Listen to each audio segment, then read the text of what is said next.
Hello dear students, तो कैसे हैं आप सब? बढ़िया होंगे। चलिए आइए डील करते हैं। आज हम लोग इनऑर्गेनिक सीरीज चल रहा है बीएससी सेकेंड ईयर का। बीएससी सेकेंड ईयर की इनऑर्गेनिक सीरीज में मेटल एंड नॉन मेटल की बातें तो नहीं होगी, यहाँ पे होगी ट्रांजिशन मेटल्स की। कि ट्रांजिशन मेटल्स के हम लोग 5 मेटल्स को काफी अच्छे तरीके से A to Z, मतलब वो जन्म कहाँ से लेता है एंड उसकी पूरी लाइफ कैसे गुजरती है, कैसे वो अपघटित होकर उसकी लाइफ एज क्या होती है, सबके बारे में हम लोग डिटेल करते हैं। उसी वीडियो के तहत आज का ये एक लंबा क्लास होगा, क्योंकि आयरन के पूरे कैरेक्टर्स को डिटेल किया जाएगा, चाहे वो फिजिकल हो, चाहे वो केमिकली हो, चाहे वो पीरियोडिक प्रॉपर्टीज हो, चाहे वो बायोकेमिस्ट्री के बेसिस पे हमारा आयरन काम करता हो। सभी पॉइंट्स को हम लोग बेखूबी से डील करेंगे, तो बने रहिएगा वीडियो के लास्ट तक, ताकि हम आपको क्लियर करा सके आपके हर एक पॉइंट्स को। आपको एक नोटिस बता दूं कि मेरे क्लासेस लंबे होते हैं, लेकिन मेरे क्लासेस लंबे होते, मैं बार बार कह रहा हूं कि आप लोग समझ नहीं पा रहे उस बातों को। मेरी क्लासेस लंबे होते हैं इसलिए क्योंकि उसमें पॉइंट जो होते हैं वो डिटेल होते हैं। बाकी मैं भी चाहूं तो 60 वीडियो बना के अपना काम चला सकता हूं,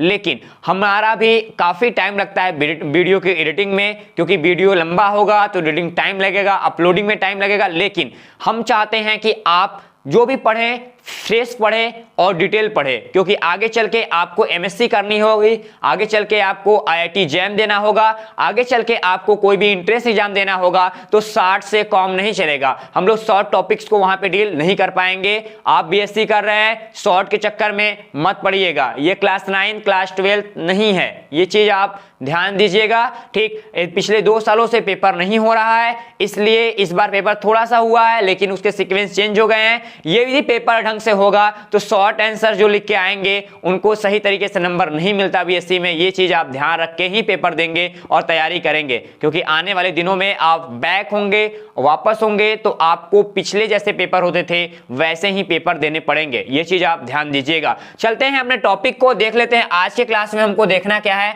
आज के क्लास में हमको आयरन की बात करनी है। आयरन क्या कहेगा अपने सीक्वेंस में और क्या होते हैं इसके मॉर्फोलॉजिकल और फिजिकल कैरेक्टर, सबको डील करेंगे बारी बारी से। यदि आप हमारे नोट्स लेना चाहते हैं एंड एग्जाम सपोर्ट लेना चाहते हैं तो विजिट कीजिए हमारे ऐप पे। हमारे ऐप पे काफी बच्चे अपने इस कोर्स में, बीएससी सेकेंड ईयर के कोर्स में लर्निंग कर रहे हैं, आप भी ज्वाइन हो सकते हैं। ठीक, वहां पे आपको बात करते हैं। आज सबसे पहले हम स्पेशली आयरन के पीरियोडिक टेबल में क्या स्थिति है, यानी पीरियोडिक टेबल जो हमारा है, आवर्त सारणी है, आवर्त सारणी में आयरन किस कंडीशन से रिप्रेजेंट हो रहा है, पहले तो इसकी बात कर लेते हैं। नंबर फर्स्ट की बात करते हैं, एटॉमिक नंबर। जो इसकी एटॉमिक नंबर है वो 26 होती है। स्टैंडर्ड एटॉमिक वेटेज की बात करेंगे तो यहां पे आपको मिल जाएगा 55.845, ठीक, एमयू में। उसके बाद हम ग्रुप की बात करते हैं तो इसका ग्रुप नंबर 8 एंड पीरियड हमारा आ जाएगा कितना, 4, ठीक। क्या आ जाएगा? पीरियड की बात करें कितना, पीरियोडिक पीरियड की बात करेंगे तो 4 मिल जाएगा। एंड ब्लॉक हमारे पास मिलेगा कितना, D। ब्लॉक D का एलिमेंट्स है। Electronic configuration of wow method से हमारे पास होगा 3d6 4s2, ठीक। उसके बाद हम लोग सेल के लेवल की बात करते हैं बोरबरी के बेसिस पे। हमारे 2 8 कितना 14 2 होगा, यानी हमारे पास ये न्यूक्लियस होगा, ये हमारा फर्स्ट सेल होगा, ये हमारा सेकेंड सेल होगा, ये हमारा थर्ड सेल होगा, ये हमारा फोर्थ सेल होगा। यानी इसमें पहले में 2 इलेक्ट्रॉन, फिर उसके बाद 8 इलेक्ट्रॉन, फिर उसके बाद यहाँ 14 इलेक्ट्रॉन, फिर हमारे पास 2 इलेक्ट्रॉन बचेंगे। यानी इनका मान क्या हो जाएगा, ये हमारा N1, ये हमारा N2, ये हमारा N3, ये हमारा N4, ये हमारा K L M और यहाँ पे N, ठीक। आप इसको रख लेंगे। यहाँ पे आपको सिंबल दिख रहा है, एटॉमिक नंबर दिख रहे हैं, ये आपके इलेक्ट्रॉनिक कॉन्फ़िगरेशन, ये सिंबल, ये नाम, ये एटॉमिक वेट, ठीक। बात पक्की यहां तक, ठीक। अब बात करते हैं फिजिकल प्रॉपर्टीज की। आखिरकार आयरन का फिजिकल प्रॉपर्टीज कैसा होगा, नोट डाउन करते रहिएगा।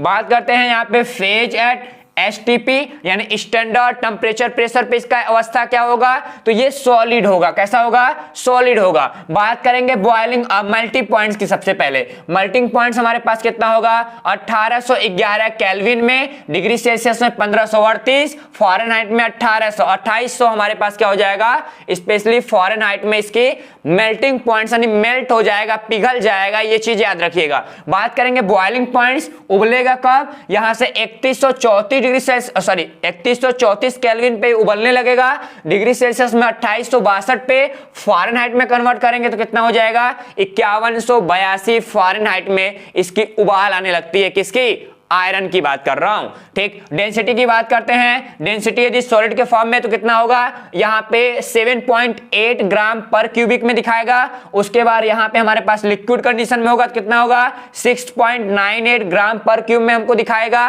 ठीक, सेंटीमीटर क्यूब में। यहां पे अगला प्रॉपर्टी बोल रहा है heat of fusions. Heat of fusions, heat of fusion कितना होगा पर मोल, यानी एक मोल को हमको फ्यूजन कराने के लिए कितना एनर्जी देना पड़ेगा, यहां पे 13.81 किलो जूल एनर्जी देनी पड़ेगी। बात करते हैं हीट ऑफ वेपोराइजेशन की, तो वेपोराइजेशन में देखा जाए तो हमारे पास 340 किलो जूल पर मोल हमको एनर्जी देनी पड़ेगी वाष्पित कराने में, वाष्प बनाने में। ठीक, आगे बात करते हैं मोलर हीट कैपेसिटी क्या है, molar heat capacity. Molar heat capacity कितना होगा 25.1 जूल पर मोल पर केल्विन के हिसाब से इसकी क्या होगी मोलर हीट कैपेसिटी होगी। बात करेंगे यहां पे वापर प्रेशर की। वापर प्रेशर कितना होगा, वापर प्रेशर यदि पास्कल की बात करते हैं, 1 के साथ कितना आएगा 1728 केल्विन, 10 के साथ आएगा कितना 1890 केल्विन, 100 के साथ 2091, 1000 के साथ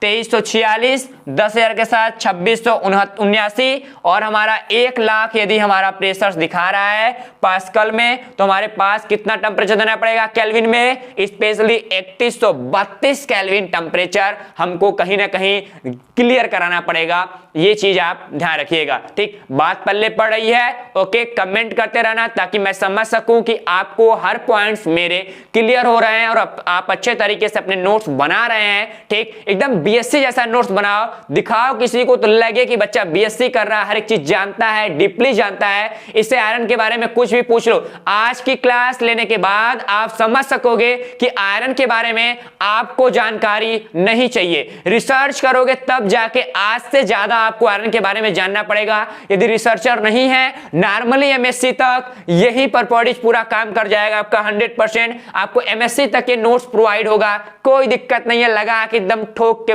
गुरुजी को दिखा देना कि भाई साहब मेरा ये नोट्स है जो प्योरली डिफरेंट है हर एक नोट से, क्योंकि हम बेहतर देने की कोशिश करते हैं आप सभी को।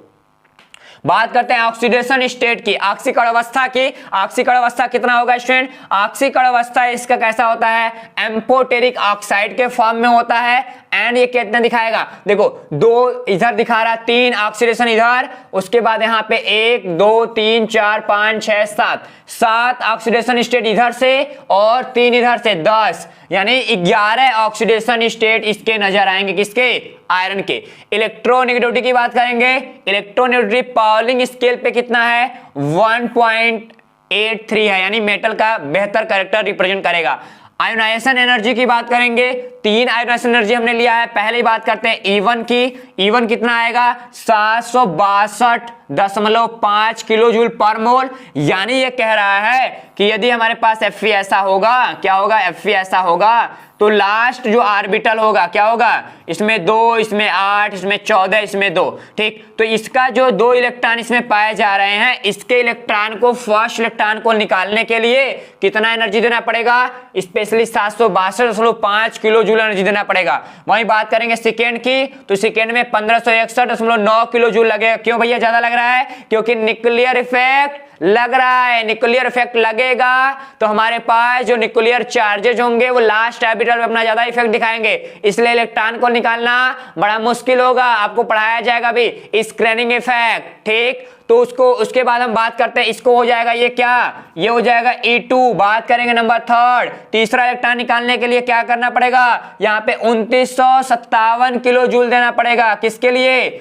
E3 के लिए। तो डेल्टा E कितना हो जाएगा, डेल्टा E हो जाएगा E1 प्लस E2 प्लस यहाँ पे E3, यही होगा ना। तो इस चीज को ध्यान देना, जोड़ लेना तीनों को कि 3 इलेक्ट्रॉन निकालेंगे कितना होगा, 2 इलेक्ट्रॉन निकालेंगे तो कितना एनर्जी देना पड़ेगा। वही बात करते हैं एटॉमिक रेडिया की। एटॉमिक रेडिया यहाँ पे 126 पिकोमीटर में नजर आती है। ठीक, कोवेलेंट रेडिया हमारे पास लो स्पिन और हाई स्पिन दो होते हैं इसके। जो हमारा लो स्पिन होता है 132 दिखाता है और हाई स्पिन कितना दिखाता है 152 पिकोमीटर में नजर आएगा। वही बात करेंगे Van der Waals radius, Van der Waal radius जो होता है 194 पिकोमीटर वंडर वाल रेडियस नजर आते हैं किसके, आयरन के। बात करेंगे यहाँ पे colour line in spectral range, यानी स्पेक्ट्रा का जो रेंज होगा वहां कलर लाइन कितना रिप्रेजेंट हो रहा होगा। ठीक, तो हमारे पास क्या है यहाँ पे स्पेक्ट्रल लाइन ऑफ आयरन है, आपको दिखाई दे रहा है कि यहां से लेकर यहां तक हमारे कलर के स्पेक्ट्रा नजर आ रहे हैं। जो स्पेक्ट्रोस्कोपी जो मशीन होती है आप उससे इसको विजुअल करेंगे तो कुछ ऐसा ही दिखाई देगा। ठीक, लैब में जाने की जरूरत नहीं है, आपका प्लस भैया है उसको दिखा रहा है ठीक तरीके से। आप इसको देखो कि ये स्पेक्ट्रा नजर आ रहा है, यही स्पेक्ट्रा आपके स्पेक्ट्रोस्कोपी मशीन में नजर आएगा, मैं वहीं से लेके आया हूं। ठीक, आगे बात करते हैं अदर प्रॉपर्टीज। अदर प्रॉपर्टीज में लेके जाओ यहां से, बेस्ट है, इससे ज्यादा कुछ नहीं। नेचुरल ऑकरेंसी यहां पे कैसा मिलेगा, पिरामिडल कंडीशंस में। आगे बात करते हैं यहां पे हमारे पास क्रिस्टल स्ट्रक्चर कैसा, बॉडी सेंट्रेड क्यूब यानी बॉडी सेंटर यानी बीसीसी स्ट्रक्चर्स मिलेगा। बीसीसी समझते हो ना, मैंने देखो कई बार बताया है, एक बार फिर ले लो। यहां से लोगे तो क्या आ जाएगा मेरे पास, एक हमारा क्यूबिक होगा, यहां हमारे पास एटम होगा, यहां एटम होगा, यहां पाया जाएगा, ये 8 एटम ऐसे होंगे। बॉडी सेंट्रेड यानी बीच में भी हमारे पास क्या होगा, एक एटम पाया जाएगा। कितना पाया जाएगा, एक एटम हमारा बीच में भी देखने के लिए मिल जाएगा। इस स्ट्रक्चर्स को हम लोग क्या बोलते हैं, इसको बोलते हैं बीसीसी यानी बॉडी सेंट्रेड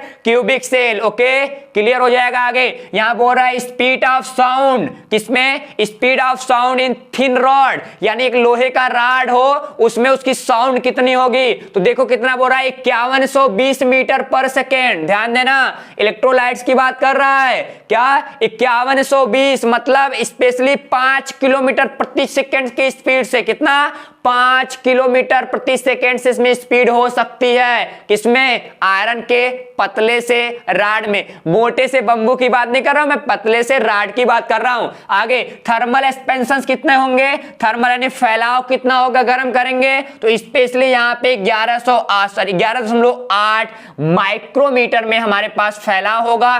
कब, जब 25 डिग्री सेल्सियस टेंपरेचर होगा तब। थर्मल कंडक्टिविटी कितना वाट देगा, ये हर मिनट की बात कर रहा है यहां से, और 80.8 वाट पर मिनट के हिसाब से पर केल्विन में इसकी थर्मल कंडक्टिविटी होगी, यानी इतना उष्मा को वो चालकता के रूप में दिखा देगा। ठीक, इसकी उष्मा चालकता कितनी है, 80.4 वाट है। आगे बात करते हैं इलेक्ट्रिकल रेजिस्टेंस की बात करें, इलेक्ट्रिकल रेजिस्टेंस कितना होगा हमारे पास, स्पेशली 96.1 नैनो ओम के फॉर्म में होगा। ठीक, कितने पे, यहां पे 20 डिग्री सेल्सियस की बात कर ही रहा है। आगे बात करते हैं यहां पे क्यूरी पॉइंट्स कितना होगा, स्पेशली 1040 केल्विन होगा। मैग्नेटिक ऑर्डरिंग कैसा होगा भैया, हमको पता है कि ये फी है यानी ये फेरिक और फेरस फॉर्म में होगा। कैसा होगा, फेरोमैग्नेटिक होगा। कैसा होगा, फेरोमैग्नेटिक होगा। क्या, इसकी मैग्नेटिक का ऑर्डरिंग की बात कर रहा है। आगे बात करते हैं यहां मॉड्यूल्स की, यंग मॉड्यूल्स की, हमारे 211 जीपीए पाया जाएगा। शेयर की बात करेंगे तो हमारे पास कितना, 82 जीपीए। ठीक, हमारे पास ब्लूक की बात करेंगे तो ब्लूक जो है क्या, बुल्क है, उसको बुल्क मॉड्यूल्स बोलते हैं। यहां से 170 जीपीए।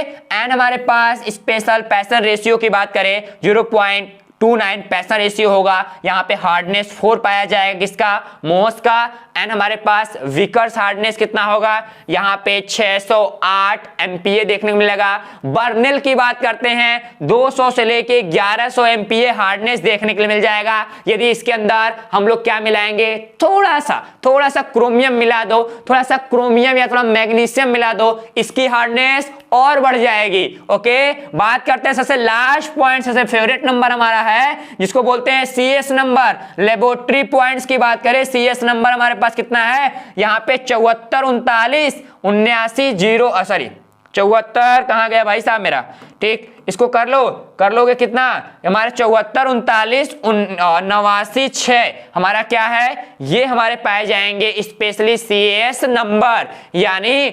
7439 डैश यहां से 89-6 इसको बोल सकते हो, ये लेबोरेटरी नंबर के नाम से रिप्रेजेंट होता है।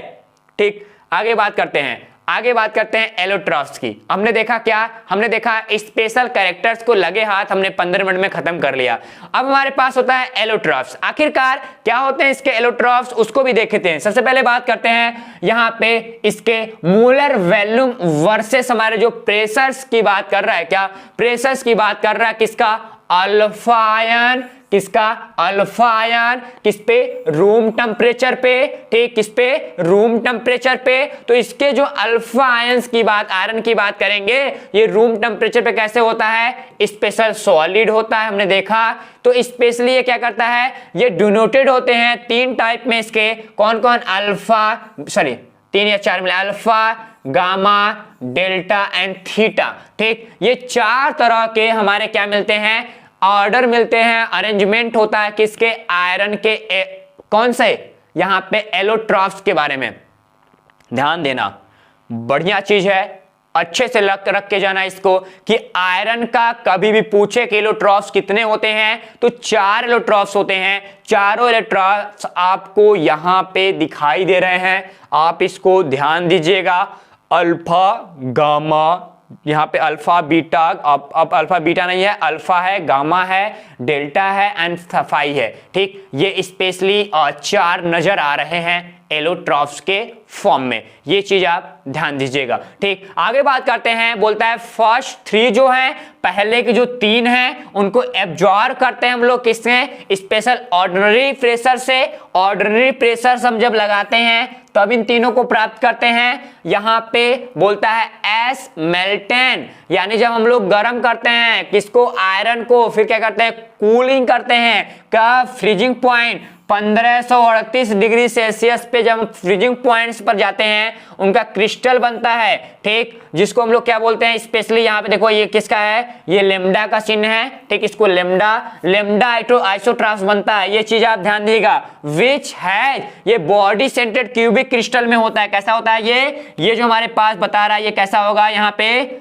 हमारे पास ये बॉडी सेंट्रेड क्यूबिक स्ट्रक्चर्स में नजर आता है। ठीक, यदि इसकी कूलिंग की बात करते हैं, यदि हम दूसरे पार्ट्स को और कूल करते हैं, कितना, 1394 डिग्री सेल्सियस पे, हमारे पास क्या मिलता है यहाँ पे, गामा, क्या, गामा आइसोट्रॉफ्स मिलता है, जो कैसा होता है, जो फेस सेंट्रेड होता है, यानी ये कैसा होगा, ये FCC दिखाएगा। ये कैसा दिखा रहा था, ये BCC दिखाता था। याद रखना MCQ में ऐसे क्वेश्चन आते हैं और स्टूडेंट ये गलती तो करेंगे क्योंकि उनको पता नहीं है कि क्या पूछ रहा है और हमको क्या देना है। ठीक, आगे बात करते हैं स्टूडेंट्स, हमारे पास कैसा होगा, FCC क्रिस्टल होगा। आगे बोल रहा है कि यदि हम लोग क्या करें, 912 डिग्री सेल्सियस, कितना, 912 डिग्री सेल्सियस के नीचे यदि हम लोग क्या करते हैं, फ्रीजिंग करते हैं, हमको एक और क्रिस्टल मिलता है, किसका, स्पेशली अल्फा का। जो अल्फा होता है कैसा होता है, BCC एलोट्रॉफ्स के फॉर्म में होता है। तो आपको इन तीनों के बारे में जानकारी होना चाहिए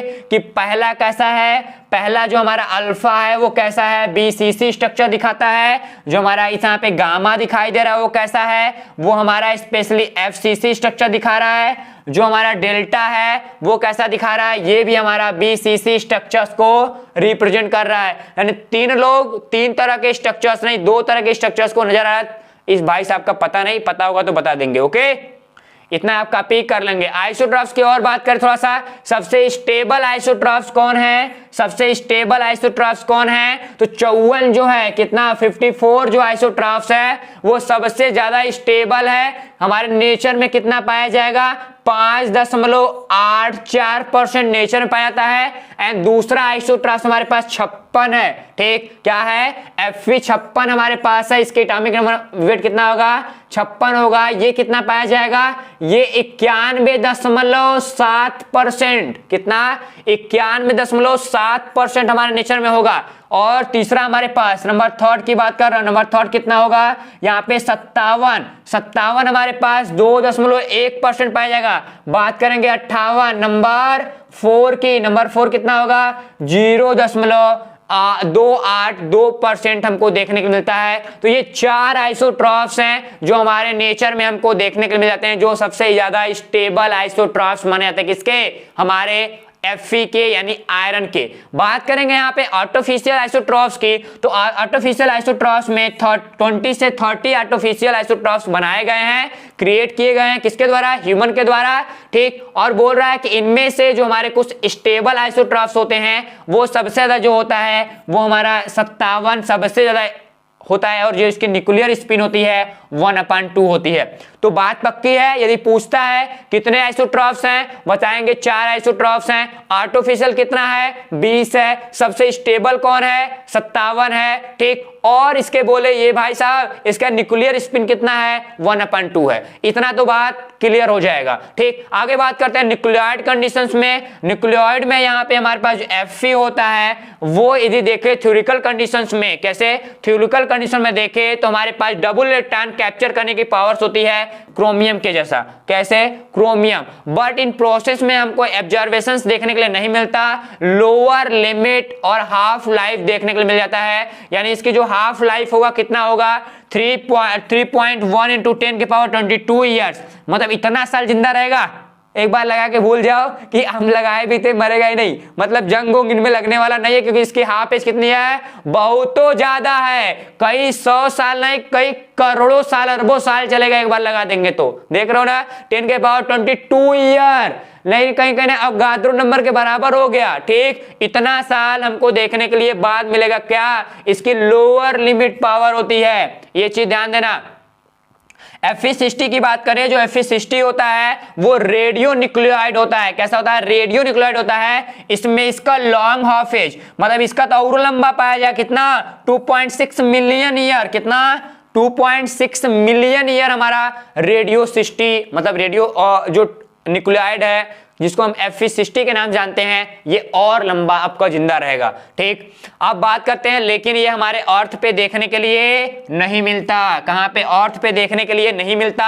आगे हम लोग स्पेशली निकिल के न्यूक्लियोइड के साथ इसको स्टेबल कर सकते हैं, और ये बायोलॉजिकल और इंडस्ट्रियल सिस्टम में आज यूज हो रहा है। कहां कहां? हमारे पास जितनी भी इंजीनियरिंग है, चाहे बायोलॉजिकल इंजीनियरिंग हो चाहे इंडस्ट्रियल इंजीनियरिंग हो, वहां पे हम Fe60 का यूज कर रहे हैं तेजी से। ओके, अब चलते हैं अगले प्रोसेस पे। अगले प्रोसेस में हम क्या देखेंगे? यहाँ पे ओरिजिन देखेंगे, ऑकरेंसी इन नेचर देखेंगे। तो हमारे पास भैया पता है कि जो आयरन है वो सभी प्लेट में मिलेंगे, खासकर जितने चट्टानें होती हैं उनमें हमको देखने को मिलता है। क्या? हमारा आयरन अर्थ पे स्पेशल, जैसे प्लेनेट के अंदर डबल अलग अलग प्लेनेट मिलेगा, उस प्लेनेट में हम दुनिया के हर अलग अलग प्लेनेट में, देखो चंद्रमा पे गए थे, मंगल पे गए हैं, 2 लोग पे गए हैं, ठीक। तो 2 लोग अभी और प्लेनेट होंगे जहां पे Fe हो सकता है पाया जाए, लेकिन यहाँ पे हमारे पास Fe स्पेशली क्या बोल रहा है कि अर्थ पे देखने के लिए मिल जाता है। आगे स्पेशल इनमें ढेर सारे एक्सप्लोजन होंगे, फ्यूजन्स होते हैं,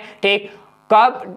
जब हम लोग इसको प्रोडक्शन में लेते हैं तब, ये चीज आपको पता रहे। आगे बोलता है मेटलिक आयरन की बात करें। मेटलिक आयरन भी हमको कमर्शियल यूज के समय काफी ज्यादा देखने को मिलता है, ठीक। जो सारे हमारे जो मोटार्स होते हैं उनमें, एंड बाकी ढेर सारे जो अर्थ के अदर कर सकते डिफरेंट टाइप्स के मेटलिक रॉ होते हैं, उनमें मेटलिक कोर में दिखाई देते हैं, एंड इंडिविजुअली क्रिस्टल सिस्टम में दिखाई देते हैं। एंड हमारे पास आयरन निकल के एलॉयड क्या होते हैं? एलॉय होते हैं, उनमें नजर आते हैं, ठीक। तो डिफरेंट टाइप्स में हमको मेटलिक नेचर में हमारा जो Fe है वो हमको दिखाई देता है, पृथ्वी के बाहर भी और पृथ्वी के इनर भी। इनर साइड में काफी ज्यादा दिखाई देता है, खास करेंगे इनर साइड्स में। तो पृथ्वी की जो इनर साइड्स है उसमें लगभग 35% जो हमारा मासेस है वो पूरे अर्थ के 35% मास जो है वो हमारे Fe जैसा हो सकता है, लोग ऐसा मानते हैं, बिलीव मानते हैं, ठीक। लेकिन ऐसा होगा कि नहीं होगा, लेकिन हमको ये पता तो नहीं है, लेकिन ऐसा लोग मानते हैं, ठीक।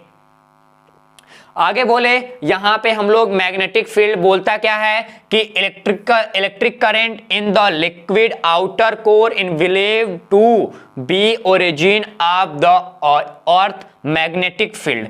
यानी जो अर्थ का मैग्नेटिक फील्ड है वो कहीं ना कहीं हमारे पास Fe के पॉइंट से ही निकल के आता है, लोग ऐसा आशंका जताते हैं, ठीक। यहाँ पे अब बात करेंगे, हमारे पास क्या हो जाएगा, स्पेशल मिनरल्स की बात करें, हमारे पास मेंटल मिनरल्स की बात करें तो मिनरल्स में ढेर सारे फेरो पार्टिकल्स हमको नजर आएंगे, सॉल्ट सॉल्यूशन नजर आएंगे, यहाँ पे हमको और सारे जैसे हमारे पास ऑक्साइड्स हैं वो नजर आएंगे।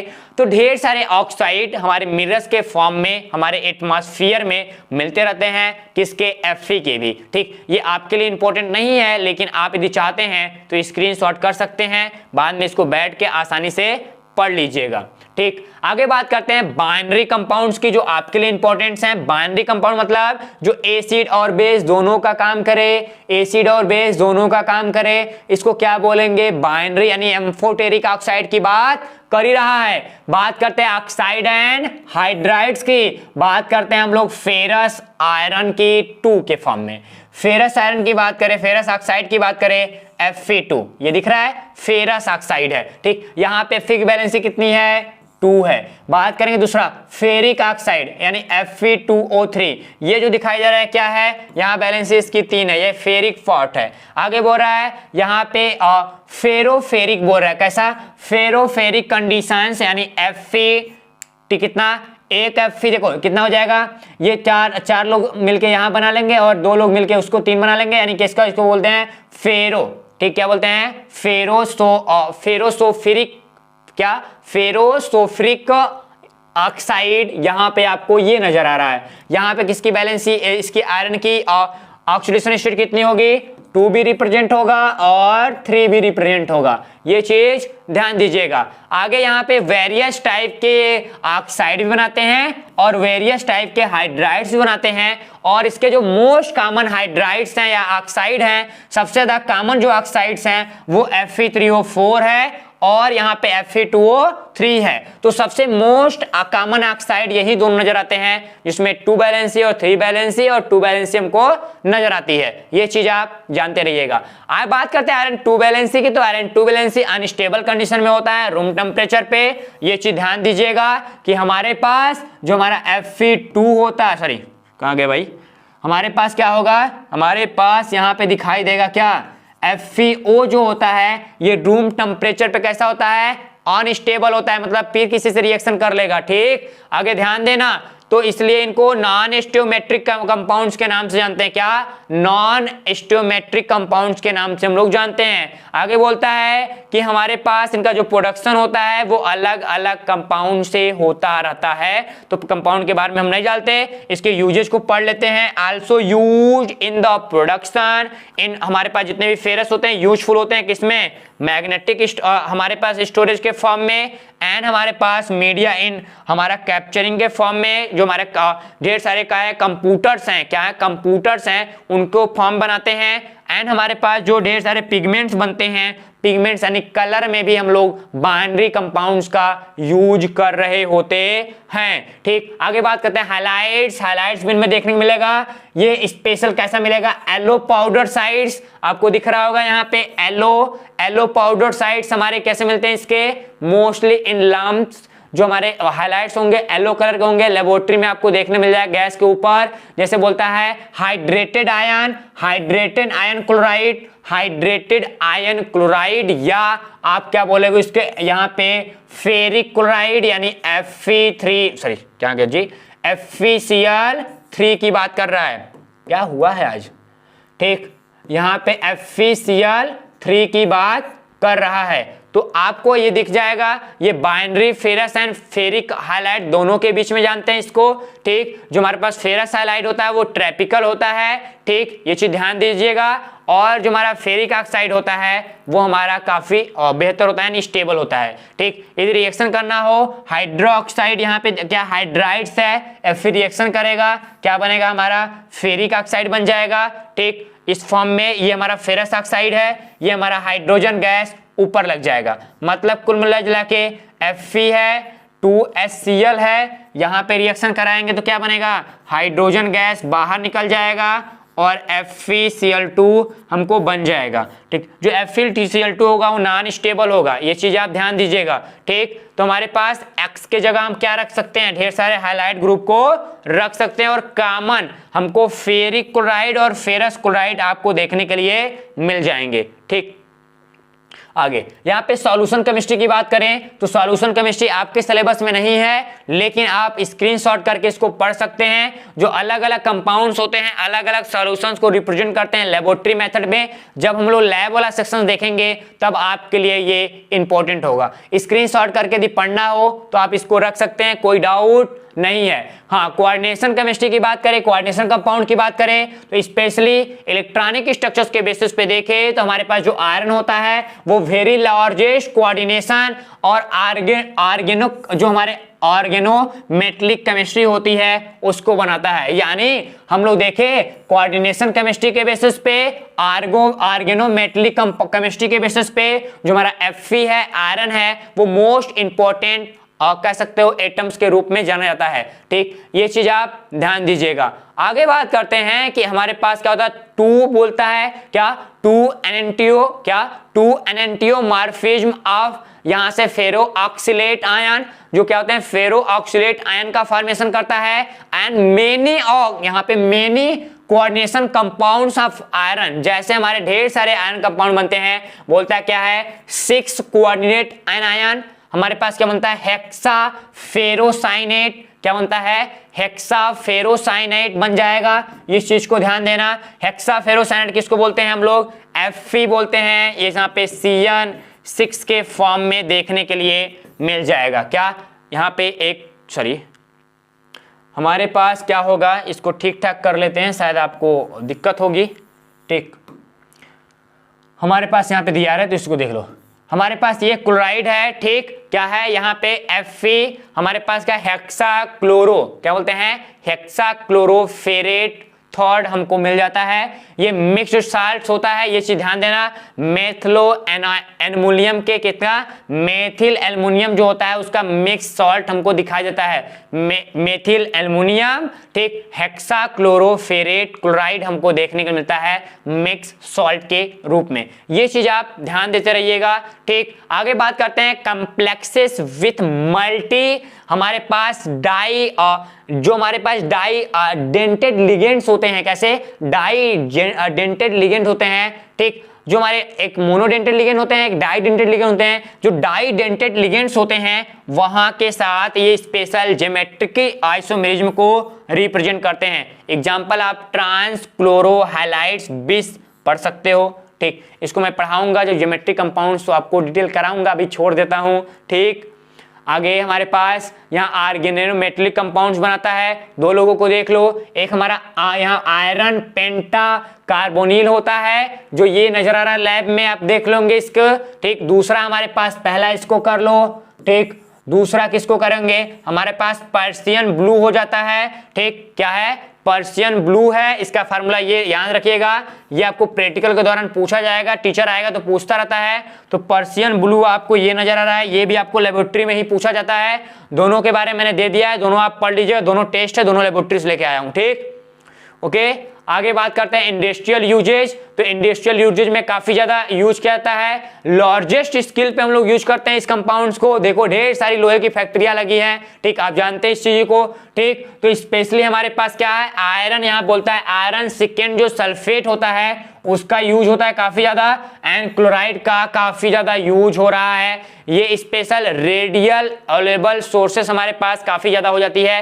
एंड मोहर सॉल्ट, ठीक, हम लोग ऑक्सीडेशन फॉर्म में मोहर सॉल्ट का यूज करते हैं, लैब में भी इसका यूज करते हैं डबल या सिंगल टाइटेशन के समय। जब लोग सिंगल टाइटेशन करते हैं उस समय भी मोहर सॉल्ट को यूज किया जाता है। ये आसानी से आपको लैब में देखने के लिए मिल जाएगा, ये चीज आप ध्यान रखिएगा। आगे बोलता है क्या है कि जो आयरन सेकेंड कंपाउंड्स होते हैं वो ट्रेंड बोल रहा है क्या, यहाँ पे टेंड टू बी ऑक्साइड, यहाँ पे oxidise to iron third compound in the air, यानी यहाँ पे जो हमारे पास आयरन 2 होगा वो ऑक्सीडाइज होके यानी ऑक्सीजन से रिएक्शन कर क्या बना लेगा आयरन थर्ड कंपाउंड्स का फॉर्मेशन कर लेता है। ये लाइन आप याद रखिएगा, मोस्ट इंपोर्टेंट ये है और ये है, और 3 से यहाँ है इंडस्ट्रियल यूजेज में। ठीक, आगे बात करते हैं अगले नंबर पे हमारे पास क्या आ जाता है एप्लीकेशन। एप्लीकेशन में क्या ध्यान देना है स्ट्रक्चरल, यहाँ पे मेटलर्जी की बात करें तो हमारे पास स्ट्रक्चरल मेटलर्जी में देखते हैं कि जो काफी ज्यादा वाइडली यूज होता है, 90% वर्ल्ड वाइड मेटल प्रोडक्शन में आयरन यूज हो रहा है, यानी हम 100% आयरन, दुनिया की कोई भी मेटल यूज करते हैं उसमें 90% हमारा आयरन ही होता है। देखो सब चीज तो लोहे के ही बन के आ रहे हैं ज्यादा ज्यादा, ठीक, इसलिए एप्लीकेशंस में भी उस चीज को आप ध्यान दीजिएगा। इसकी जो कास्ट होती है वो काफी लो होती है एंड काफी हाई स्ट्रेंथ के ये हमारे मेटल्स दिखाई देते हैं, इसलिए हम इनको चूज करते हैं, स्पेशली अलग अलग मशीनरी में, अलग अलग मैकेनिज्म टूल्स में, ट्रेन बनाने में, शिप बनाने में, हिल्स में, बस में, कार में, साइकिल में, बाइक में, सब तो उसी का बना हुआ है, ठीक। ये बोर्ड के पीछे का जो प्लेट है वो भी आयरन का लगा हुआ है, ठीक ठीक। तो ये चीज आप ध्यान दीजिएगा। आगे आयरन कंपाउंड्स की बात करेंगे तो आयरन कंपाउंड्स को हम छोड़े जाते हैं आपके लिए, इसको पढ़ लीजिएगा, कोई दिक्कत आपको होगा तो आप मैसेज कर लीजिएगा। हाँ, बायोलॉजिकल एंड हमारे पैथोलॉजिकल रोल होते हैं, कुछ इनको भी देख लो। हमारे पास जो हमारा आयरन होता है, ठीक, क्या है, आयरन है वो किसी भी लिविंग ऑर्गेनिज्म के लिए काफी ज्यादा रिक्वायर्ड है, क्या है, काफी ज्यादा रिक्वायर्ड होता है, ये चीज आप ध्यान दीजिएगा। खासकर बात करें जैसे हमारे पास हमारा सल्फर है, हमारा सल्फर है, पोटेशियम है, नाइट्रोजन है, ठीक, ये एंजाइम्स को रिस्पॉन्स करते हैं, ठीक। वैसे ही हमारे पास जो हमारा पूरा आयरन है वो ट्रांसपोर्टिंग सिस्टम में काम करता है, क्या करता है, ट्रांसपोर्टिंग सिस्टम में काम करता है, और यहाँ पे ऑक्सीजन के लिए यूज होता है, स्टोरेज के लिए भी और ट्रांसपोर्टिंग के लिए भी, ये चीज आप ध्यान देंगे, ठीक। आगे बात करते हैं, यदि हम हीमोग्लोबिन की बात करें, क्या बात करें, हीमोग्लोबिन की बात करें, तो हीमोग्लोबिन में मोस्टली हमारा जो कंपाउंड्स के फॉर्म में हीम यानी आयरन होता है एंड हमारे पास वहां पे ग्लोबिन प्रोटीन होता है। यदि हम नॉर्मल स्ट्रक्चर्स की बात करें तो हमारे पास क्या हो जाएगा, यदि हमारा ये ग्लोबिन प्रोटीन होते हैं, इसके दो चेन होते हैं, एक हमारा अल्फा चेन, एक हमारा बीटा चेन, यहाँ पे लगा होता है आपका Fe इधर भी, Fe इधर भी, Fe इधर भी और Fe इधर भी, यानी एक Fe यहाँ, एक Fe यहाँ, एक Fe यहाँ, एक Fe यहाँ, 4 Fe लगे होते हैं और बीच में हमारा ग्लोबिन प्रोटीन्स होते हैं, और ये क्या करते हैं, ऑक्सीजन की ट्रांसपोर्टिंग करने में हेल्प करते हैं। लेकिन हमारे बॉडी में ह्यूमन बॉडी में यदि एडल्ट ह्यूमन है, यहाँ पे 0.005% पूरे वेट का उसके बॉडी में आयरन होता है, यानी काफी कम आयरन हमको देखने को मिलता है हमारे बॉडी में, लेकिन हमारे बॉडी के लिए ऑक्सीडेशन कराने के लिए काफी ज्यादा मोस्ट इंपॉर्टेंट है हमारा Fe, ये चीज आपको पता रहे, ठीक। आगे बायोकेमिस्ट्री में देखें तो स्पेशल हमारे पास जो हमारे फेरिक आयंस होते हैं, क्या, फेरिक आयंस होते हैं, वो नेचुरल कंडीशंस में जो हमारे पास एरोबिक ऑक्सीजन होते हैं, यानी एरोबिक ऑर्गेनिज्म होते हैं, उनमें स्पेशली ये देखने के लिए मिल जाएंगे। आगे बोलता है क्या है कि स्पेशल हमारे पास इनकी जो पूरी कंडीशंस हैं, ठीक, यानी कह सकते हो कि ये स्टोरेज के लिए जाने जाते हैं, रेगुलेशंस के लिए जाने जाते हैं, एंड हमारे बॉडी के अंदर प्रोटीन ट्रांसमीटर, जो हमारा प्रोटीन ट्रांसमिशन है, उनमें भी ये कहीं ना कहीं काम कर रहे होते हैं, कौन, हमारा Fe। बाकी जो लिखा हो वो पढ़ लो, हम पढ़ के क्या करेंगे, आप इसको पढ़ लो, वैसे मैं PPT बना रहा था तो बहुत पढ़ा हूं, ठीक।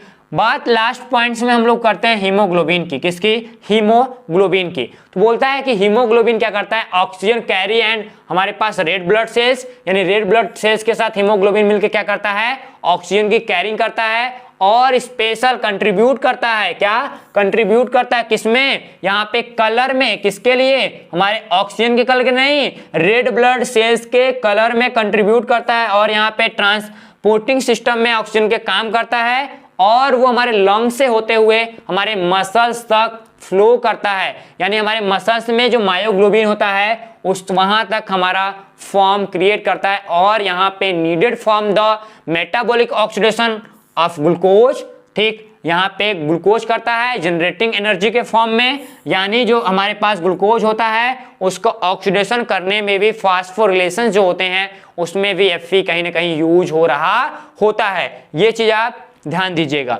आज के क्लास में हमने लगभग 40 मिनट हो गया होगा, घड़ी देखना पड़ेगा, 40 मिनट के क्लास में हमने Fe के सारे फिजिकल प्रॉपर्टीज को, उसके पीरियोडिक प्रॉपर्टीज को, उसके बायोलॉजिकल कंडीशंस, उसके ज्योमेट्रिकल कंडीशंस एंड हमारे पास कोऑर्डिनेशन केमिस्ट्री और बाकी जितने भी इंपॉर्टेंट टर्म थे हमने देख लिया। रहेगा इसके कंपाउंड्स, तो जितने भी कंपाउंड बनते हैं उनके फिजिकल और केमिकल प्रॉपर्टीज, जैसे हमने बाकी एलिमेंट्स को छोड़े हुए हैं, उनके भी एलिमेंट्स में जितने भी कंपाउंड बनते होंगे उनको हम बारी बारी से डील करेंगे नेक्स्ट वीडियो में।